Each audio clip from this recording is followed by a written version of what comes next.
స్వర్ణాంధ్ర స్వచ్ఛాంధ్రలో భాగంగా CM operation clean sweep కార్యక్రమాన్ని చేపట్టారని MLA Daggubati Prasad అన్నారు. అనంతపురంలో ఆపరేషన్ క్లీన్ స్వీప్ కార్యక్రమాన్ని కలెక్టర్తో కలిసి ఎమ్మెల్యే ప్రారంభించారు.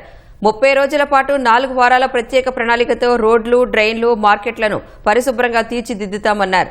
నగరాన్ని క్లీన్ గా ఉంచేందుకు ప్రత్యేక ప్రణాళిక చేసినట్లు కలెక్టర్ తెలిపారు. మా ముఖ్యమంత్రి నారా చంద్రబాబు నాయుడు గారి ఆలోచనల మేరకు ఇలాంటి కార్యక్రమాలు అనేకమైనవి జరుగుతున్నాయి. ఎవరి థర్డ్ సాటర్డే స్వచ్ఛాంధ్ర స్వర్ణాంధ్ర కార్యక్రమం చేపడుతున్నాం. ఎప్పుడు చెత్త తీసుకుంటాడో తెలిసేది కాదు, కానీ ఇప్పుడు మాత్రం ఒక టైమింగ్ ఫిక్స్ చేసి ఆ టైంలో అక్కడికి వస్తారు, ఆ టైంలో మీరు ఇవ్వాలని చెప్పేసి ఒక అవేర్నెస్ ప్రోగ్రామ్ సచివాలయం ద్వారా క్రియేట్ చేస్తున్నాం.